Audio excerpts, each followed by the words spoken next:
Hello students, today we are going to see the kingdom Animalia. That is in kingdom Animalia, the class Mammalia, that is the special features of Mammalia that we are going to discuss today. So here the special features about the mammals, the exoskeleton, we have started from that. The exoskeleton हा पहिला point आपण consider केला तर exoskeleton include hairs. हा हे एक special feature आहे. जसं आतापर्यंत आपण पाहिलंय की फिशेसमध्ये स्केल्स प्रेझेंट आहेत. Then amphibian, they are having the very smooth scale, no specific exoskeleton. Then reptiles मध्ये आपण पाहिलं की ड्राय स्केल्स आहे. बर्ड्स म्हटले तर feeders and mammals there is the hairs. So special feature that is the body is covered completely by the hairs. So body जर hairs बॉडीवर जर hairs असतील तर आपण त्याला म्हणणार दॅट इज स्पेशली मॅमल्स. त्यानंतर हॉर्न्स आहे, हुप्स आहे, हे एक्सटर्नल पार्ट एक्झोस्केलेटन मधला भाग आहे. डिफरंट ॲनिमल्स याच्यामध्ये कितीतरी कॅटेगरी आपण पाहतो की मॅमल्समध्ये वेगवेगळ्या प्रकारचे बऱ्याच ज्या मॅमल्सवर हॉर्न्स आहे दिस इज द एक्झोस्केलेटनचाच भाग आहे. हुप्स आहेत, क्लॉज आहेत, हे असे बऱ्याच ॲनिमल्समध्ये हे क्लॉज असे जे नख आपण टोकदार म्हणतो त्याला, नेल्स आहेत, अँटलर्स आहेत आणि इव्हन स्केल सुद्धा जे अतिशय ड्राय रिजन्स मध्ये आहे. तिथे तुम्ही बघाल तर वेगवेगळ्या प्रकारचे पॉर्क्युपाईन म्हणून पण एक्झाम्पल याच्यामध्ये असं काटेरी स्ट्रक्चर असतं पूर्ण. एक्झोस्केलेटन त्याच्या बॉडीवर स्केली आहे. तर हे सगळे एक्झोस्केलेटनचाच भाग येतो. So many examples are coming under mammals. तर मॅमल्स कॅटेगरीमध्ये कितीतरी प्रकारचे एक्झाम्पल्स आहे. खूप मोठी व्हरायटी आपण मॅमल्समध्ये पाहतो. हा अतिशय लार्जेस्ट म्हणजे मोठाच क्लास आहे. सुपर क्लास आपण मॅमल्स म्हणतो. तर त्यामध्ये फोर लेग ॲनिमल पासून तर वेगवेगळ्या मंकीच्या व्हरायटीज आहे, तर इव्हन ह्युमन बिंग्स. तर ह्युमन बिंग्स हे सगळे मॅमल्समध्ये इन्क्लूड होतात. आणि मेन फीचर आपण म्हणतो की body is covered by hairs. So different types of the four leg animals are there. तर वेगवेगळ्या ॲनिमल्समध्ये हे सुद्धा हे जे आहे हा एक्झोस्केलेटनचाच भाग आहे. हॉर्न्स आहे, हुप्स आहे, जे आपण कॅमल बघतो which is a desert animal आहे. तर त्याच्यामध्ये तर मग हे सगळे वेगवेगळे एक्झोस्केलेटनचा भाग इंडिकेट करते. क्लॉज म्हटलं मी तुम्हाला, दॅट इज द नेल आणि क्लॉज मधला हा डिफरन्स आहे की अतिशय टोकदार हे जे असतात नेल्स, जे बरोईंग म्हणजे करण्यासाठी डिगिंगसाठी पण मदत करतात, त्याला आपण म्हणतो क्लॉज. अँटलर अँड स्केल्स, तर हे असे वेगवेगळे एक्झोस्केलेटन मध्ये इन्क्लूड केल्या जाणार. Then muscular diaphragm between thorax and abdomen. तर रेस्पिरेटरी सिस्टीम, आता तुम्हाला माहिती आहे लंग हा रेस्पिरेटरी ऑर्गन आहे. तर रेस्पिरेशनचा जो ऑर्गन आहे आणि त्या रेस्पिरेटरी सिस्टीमचं जे वर्किंग टोटली चालतं त्याच्यासाठी हा डायफ्राम म्हटलं गेलेला आहे. हा मसल बँड आहे. तर रेस्पिरेटरी सिस्टीम शिकत असताना मेन तुम्हाला माहिती आहे की the focus is on the diaphragm, कारण डायफ्रामवर रेस्पिरेटरी सिस्टीमचं वर्किंग हे होत असते. हे कदाचित तुम्ही 10th मध्ये पण शिकलेला आहात. बघा एक डायग्राम होती तुम्हाला आणि जसं एक मॉडेल आहे आणि त्या मॉडेलमध्ये दोन बलून्स आहेत. त्या दोन बलूनला एक स्ट्रॉ जोडलेले आहेत आणि air it is filled up inside. तर ते जे डायफ्राम खाली एक मस्क्युलर बँड आहे, तर तो जर आपण स्ट्रेच केला खाली तर that is the balloons, it will be air it is filled inside the balloon. तर तशा प्रकारचं एक मॉडेल तुम्हाला अभ्यासाला होतंच. आताही तुम्हाला रेस्पिरेटरी सिस्टीम पुढे शिकायची आहे. त्यामध्ये पण तुम्हाला माहिती आहे की हा मसल बँड असतो डायफ्राम म्हणजे, जो की थोरॅक्स आणि ॲब्डोमेन याच्यामध्ये आहे. म्हणजे रेस्पिरेटरी सिस्टीमची पोझिशन कशी आहे आणि दोन लंग्सच्या खाली हा एक मसल बँड असतो. तो मसल बँड ज्या वेळेला एक्सटेंड, मसलची प्रॉपर्टी आहे कॉन्ट्रॅक्शन रिलॅक्सेशन. ज्या वेळेला तो कॉन्ट्रॅक्ट होईल air it is filled up, relax होईल ज्या वेळेला वरच्या पोझिशनला येईल air it is exhale outside. तर हा डायफ्रामचा महत्वाचा रोल आहे, ज्याच्याद्वारे लंग्स, इन शॉर्ट जर सांगायचं झालं विदाउट गोईंग इन डिटेल्स, तर डायफ्रामच्या बेसवर लंग्स फंक्शनिंग, इन्हेलेशन आणि एक्झेलेशन हे डिपेंड करते. तर हा महत्वाचा पार्ट आपण मॅमल्समध्ये कम्प्लिटली डेव्हलप झालेला पाहतो. 7 सर्वायकल व्हर्टिब्री इन जनरल, हे असे काही एक्स्ट्रा पॉईंट्स आपण घेतलेले आहे. नेक रिजनमध्ये व्हर्टिब्री पूर्ण तुम्हाला माहिती आहे. व्हर्टिब्रेट्स ॲनिमल आहे. व्हर्टिब्री कम्प्लिटली फॉर्म झालेली आहे. व्हर्टिब्रेटची अरेंजमेंट पण प्रॉपर झालेली आहे. त्यानंतर इयर ऑसिकल जे म्हणतो की मॅलियस, इन्कस आणि स्ट्रेप्स अगोदर कुठेतरी आले होते. तर त्याच्यामध्ये जसे 2च इयर ऑसिकल फॉर्म झाले होते. आता मॅमल्समध्ये जर बघाल तर completely 3 ear ossicles are form malleus, incus and stapes याचं कंप्लीट फॉर्मेशन झालेलं आहे. तर इयर ऑसिकल इंटरनल इयर स्ट्रक्चरमध्ये आपण हे सगळं पाहत असतो. स्वेट ग्लँड, मॅमरी ग्लँड हे एक स्पेशल फीचर्स आहे. Sweat gland then mammary gland is the special feature of that is the mammals. त्यामुळे the sweat gland, mammary gland and sebaceous gland these are present. तर these are the special features of the vertebrates, sorry mammals. Then now next feature that is the kidneys metanophorous type हे आपण बघितलेलं आहे. So then main excretory product urea. मॅमल्समध्ये specially आपण पाहतो these are the terrestrial animals and the urea is the most excretory product.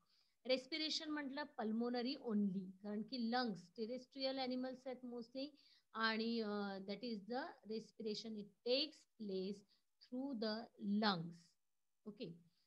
तर कशा पद्धतीने होते आणि लंग्सचं वर्किंग कसं होते हे आता आपण बघितलं की डायफ्राम हा एक महत्वाचा पार्ट आहे. 2 लंग्सच्या खाली जो थोरॅक्स आणि ॲब्डोमेनच्या मध्ये जो मस्क्युलर बँड असतो त्याला आपण म्हणणार डायफ्राम.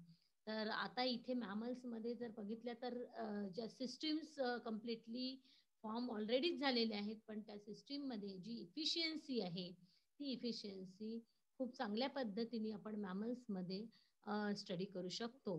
त्यानंतर टीथ सुद्धा थिकोडोन, डिफिओडोंट आणि हेट्रोडोंट असे प्रकार त्याच्यामध्ये वेगवेगळ्या टाईपचे टीथ आहे. आपल्याला हा पण पॉईंट डिटेलमध्ये जायचं नाहीये. हेट्रोडोन टाईप ऑफ द टीथ याचा अर्थ दॅट इज द वेगवेगळे हे जे टीथ आहेत इन्सिजरचा कनाइन्स, मोलर आणि प्रीमोलर, जे आपण टीथ मध्ये डिफरन्सिएशन पाहतो की आपले टीथ मध्ये जर आपण बघितलं तर जे डिफरन्सिएशन आपल्याला जाणवत आहे त्याला आपण म्हणतो heterodont, that is the type. तर टीथचा जो पॅटर्न आहे तो पॅटर्न कम्प्लिटली डेव्हलप झालेला आहे मॅमल्समध्ये. त्यामुळे you have to remember only heterodont teeth. ही एक स्पेशल फीचर आहे मॅमल्समध्ये. यामध्ये मी म्हटलं की variety of the mammals are there, त्यामुळे त्याच्यामध्ये वेगवेगळे टाईप्स आहेत. तर ह्युमन बिंगमध्ये आपण पाहतोय की that the teeth pattern heterodont. तर हा पॉइंट फारसा म्हणजे एक ॲज पर नॉलेज तुम्ही फक्त वाचू शकता. जरुरी नाही आहे की हे पॉइंट एक्स्ट्रा आपण ॲड केलेले आहेत. Some points are not included in the textbook, पण पुढच्या CET किंवा इतर अभ्यासाच्या दृष्टिकोनातून MCQच्या MCQच्या क्वेश्चनच्या हिशोबाने आपण हे काही विशिष्ट जे पॉइंट्स आहे अजून त्याच्यामध्ये इन्क्लूड केले गेलेले आहेत. त्या दृष्टिकोनातून हे सगळं तुमच्या वाचनात यावं, that is only the purpose. त्यानंतर हार्ट जे आहे ते कम्प्लिटली 4 चेंबर फॉर्म झालेले आहे. Only left systemic Archies present. Heart जे आहे ते कम्प्लिटली 4 चेंबर झालेले आहे. प्युअर आणि इम्प्युअर ब्लडचं टोटल सर्क्युलेशन हे डिफरंट आहे. सेपरेशन आहे प्युअर आणि impure blood. There is no mixing of the impure blood in pure blood. त्यामुळे 4 चेंबर हार्ट हे ॲडव्हान्स फीचर आपण मॅमल्समध्ये पाहतो. याचं रिलेशनच तुम्हाला मी सांगितलं होतं की बाकी याच्याशी पण जोडायचं आहे. जे आतापर्यंत फॉर्मॅटमध्ये आपण पाहिलं की कोणते ॲनिमल्स कोल्ड ब्लडेड आहेत, कोणते वॉर्म ब्लडेड आहेत. आपण याला म्हणतो warm blooded animal. Heart is 4 chamber, कारण प्युअर आणि इम्प्युअर ब्लडचं सेपरेशन झालेलं आहे. ऑक्सिजन हा प्रॉपरली पोहोचतो आहे प्रत्येक ब्लड थ्रू प्रत्येक सेलला. ऑक्सिजन इफिशियन्सी वाढलेली आहे. बॉडी टेम्परेचर कॉन्स्टंट आहे आणि that's why we say warm blooded animal. सगळ्यात सुरुवातीला जो पाहिला homeotherm. Okay, that is the आणि जे poikilothermic that is we say cold blooded animal. तर हे जे आहे that is the warm blooded animal आपण याला म्हणतो, कारण की इथे 4 चेंबर हार्ट कम्प्लिटली फॉर्म झालेलं आहे आणि सेपरेशन झालेलं आहे. तर इथे हार्टमध्ये आपण डबल सर्क्युलेशन बघत असतो. डबल सर्क्युलेशन म्हणजे टोटली पहिले इम्प्युअर ब्लडचं सर्क्युलेशन होते आणि मग प्युअर ब्लडचं सर्क्युलेशन होते. त्याला आपण म्हणतो डबल सर्क्युलेशन. हे सगळं तुम्ही ऑलरेडी स्टडी केलेलं आहात.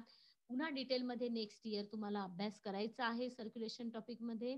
तर हे एक अतिशय ॲडव्हान्स फीचर आहे आणि त्यामुळे इफिशियन्सी एवढं या पॉईंटवर सांगण्याचा उद्देश हा असा आहे की तुम्हाला इफिशियन्सी काय आहे ते कळावं. की आतापासून हा काळ इव्हॉल्युशनरी स्टेजमधला हा लास्ट सुपर क्लास आपण पाहतो आहे mammals. It is a well develop with all again the brain capacities. Human being is a well develop mammal with means well develop brain capacities even we see. तर सगळ्या systems already develop झालेल्या आहे या व्हर्टिब्रेट्समध्ये, पण त्या सिस्टीममध्ये efficiency कशा पद्धतीने फॉर्म होत आहे हे जाणून घ्यायचं आहे आपल्याला. तर त्यासाठी हे सगळं एक्सप्लेन करते आहे, की how the heart is completely 4 chamber याचा अर्थ काय आहे? डबल सर्क्युलेशनचा अर्थ काय आहे? हे सगळं व्यवस्थित जर लिंक केलं, तर आपल्याला इफिशियन्सी पण जाणवेल आणि इव्होल्यूशनमधलं हे जे ॲडव्हान्स फीचर आहे, हे इव्होल्यूशन कुठून कुठपर्यंत पोहोचलेली आहे, याचाही आपल्याला प्रॉपर एक अंदाज येऊ शकतो. क्रॅनियल नर्व्ह जे आहे 12 पेअर्स आहे. तर फिशेसपासून आपण पाहत आलेले आहे, की क्रॅनियल नर्व्ह हा एक पॉइंट इन्क्लूड केले गेलेला आहे. तर 12 पेअर्स क्रॅनियल नर्व्ह आहे. नर्व्ह ज्या की क्रॅनियलचा अर्थ परत नर्व्ह ज्या ब्रेन पासून अराईज होतात त्याला आपण म्हणतो क्रॅनियल नर्व्ह. इथे स्पायनल कॉर्ड सुद्धा मॅमल्समध्ये प्रॉपरली स्पायनल कॉर्ड पासून ज्या निघणाऱ्या असतात त्या आहे स्पायनल नर्व्ह. तर कम्प्लिटली व्हर्टिब्रेटमध्ये प्रॉपर स्ट्रक्चर फॉर्म झालेलं आहे. त्यामुळे cranial nerve, spinal nerve properly आपल्याला बघायला मिळतं.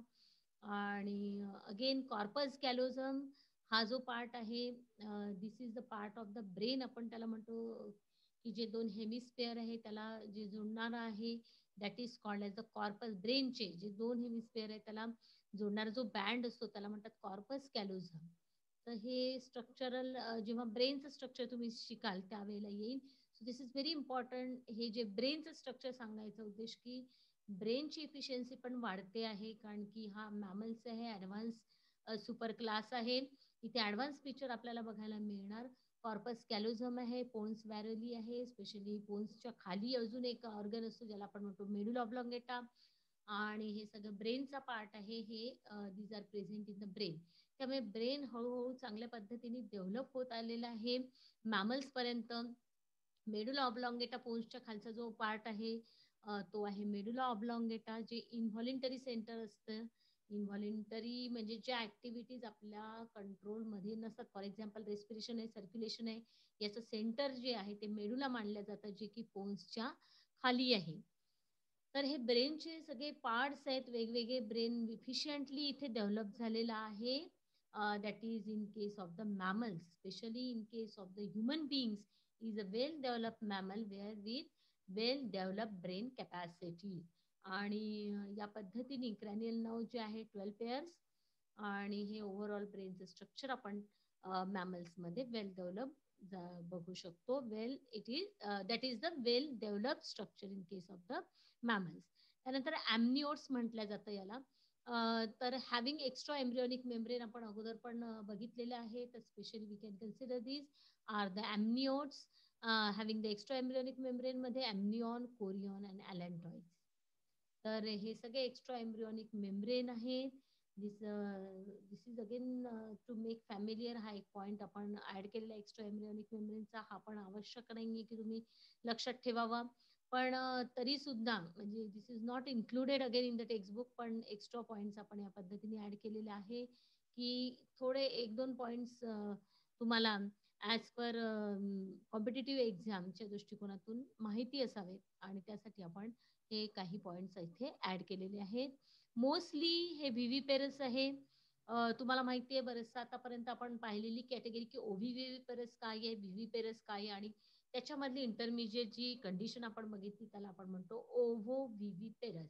अशा 3 कंडिशन्स मागच्या पिरियडला तुम्हाला समजून सांगितलं होतं मी, की ओव्हिपेरस आपण कशाला म्हणतो, ओव्होव्हिव्हिपेरस कशी आहे आणि viviparous this is the condition. This is the advance feature. जसं मी तुम्हाला आतापर्यंत सांगित आली, की प्रत्येक याच्यामध्ये आपण बघत आलो, की जसं मी तुम्हाला म्हटलं, की system cell level to tissue level, tissue level to organ system.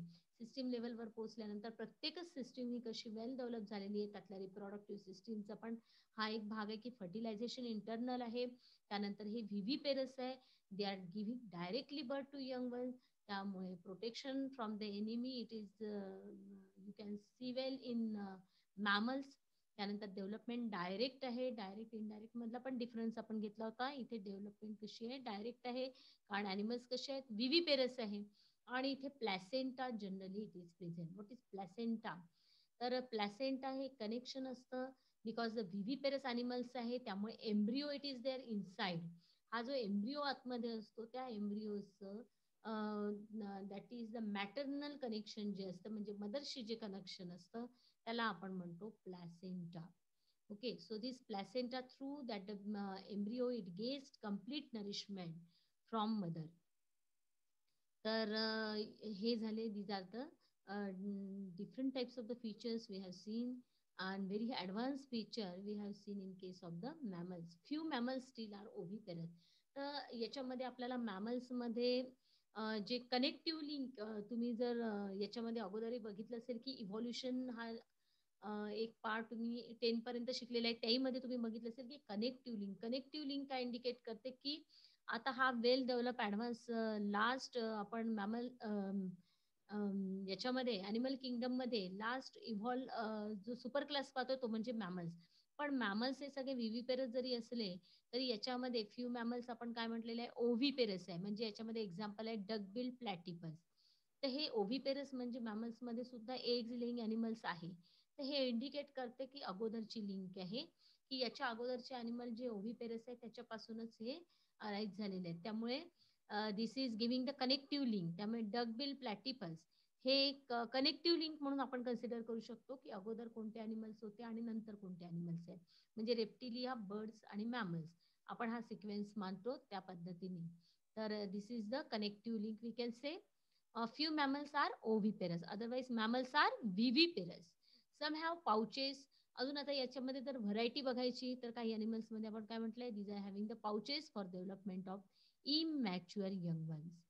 तर याच्यामध्ये आपण पाहतोय स्पेशली तुम्हाला माहिती आहे अशा अॅनिमल्सला आपण म्हणतो मार्सुपियल्स, फॉर एक्झाम्पल कांगारू. तर ही जी आहे मॅमल्समध्ये सुपर क्लास जरी मॅमल्स असला तरी त्याची आपण जे आपण स्टार्टिंगला क्लासिफिकेशन सिस्टीम पाहिली होती kingdom, division, class, order, family, genus, species. आता क्लास जरी मॅमल्स असला तर या मॅमल्स मधला वेगळा प्रकार आहे ज्याला आपण मार्सुपियल म्हणतो. त्यामुळे याची ऑर्डर पण वेगळी असणार आहे, याची फॅमिली पण वेगळी असणार आहे. त्यामुळे मॅमल्स पर्यंत जरी आपण कॉमनली क्लासिफाय केलं की body is covered with hairs, memory glands आहेत, म्हणजे हे मॅमल्स आहे, याला तुम्ही पर्टिक्युलरली मॅमल्स मध्ये इन्क्लूड करणार. पण पुढचे जे फीचर्स आहेत ते टोटली वेगळे आहेत. मग त्याला अजून ऑर्डर, सुपर ऑर्डर जे आहे, सब ऑर्डर, सब फॅमिली वेगवेगळ्या पद्धतीने आपण त्याला इन्क्लूड करणार, कारण these having the special features. हे जे मार्सुपियल्स आहेत, ओके, सो दे या मार्सुपियल्स मध्ये काय आहे तर पाउचेस आहे for the development of immature young one. यांचा जो यंग वन आहे दॅट इज द इमॅच्युअर्ड आणि डेव्हलपमेंट होईपर्यंत ते पाउचेस मध्ये प्रेझेंट राहणार. तर याला या कॅटेगरीला आपण म्हणतो marsupial. Example kangaroo. Majority of the mammals are the placental and viviparous. Viviparous मी तुम्हाला आत्ताच सांगितलं, आणि placenta is the connection between the embryo and the mother, means maternal and that is connections to the embryo. So embryo take the complete nourishment through this placenta. It acts as a gland also, endocrine gland म्हणून पण त्याचा भरपूर role आहे. हे सगळं पुढे तुम्ही शिकणार आहात डिटेलमध्ये. तर majority of the mammals these are the placental, marsupial, याच्यामध्ये पण आपण अशी कॅटेगरी करू शकतो. काही विविपेरस आहे तर सॉरी मोस्टली विविपेरस आहे. very few animals are that is oviparous. Okay, so and examples are that is the duckbill platypus, त्यालाच आपण म्हणणार ornithorhynchus, then kangaroo, macropus, flying fox, pteropus, monkey, macaca हा जीनस आहे. हे सगळे आपण हे बघतोय. monkey, that is the macaca is the genus, and dog, canis, cat, felis, horse, dolphin. So many examples are there, and there are the variety of the animals. तर dolphin आहे, blue whale आहे, then tiger आहे. Some are aquatic, some are these mostly these are the terrestrial animals, but some are the aquatic also. Dolphin आणि whale जी आहे that is also the mammal.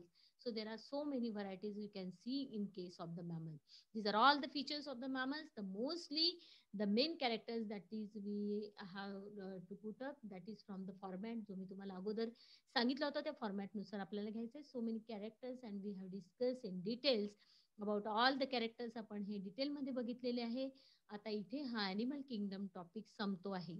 So फॉर्मॅटवर भर द्यायचा आहे. फॉर्मॅटमध्ये main जे points आहेत त्यांना मी तुम्हाला म्हटलंय की त्याच्यावर फोकस करून 4 किंवा 6 पॉईंट्स आपण प्रॉपरली लक्षात घेऊन त्याला कम्पॅरेटिव्हली स्टडी करायचं आहे फ्रॉम फिशेस टू मॅमल्स. तर या पद्धतीने इट इज व्हेरी इझी, अतिशय सोपं आहे. तसंच इन्व्हर्टिब्रेटचा पण एक फॉर्मॅट लक्षात घेऊन आपण त्या पद्धतीने केलेला आहे. इथे हा चॅप्टर संपतोय. We will start with the next chapter in the next lecture.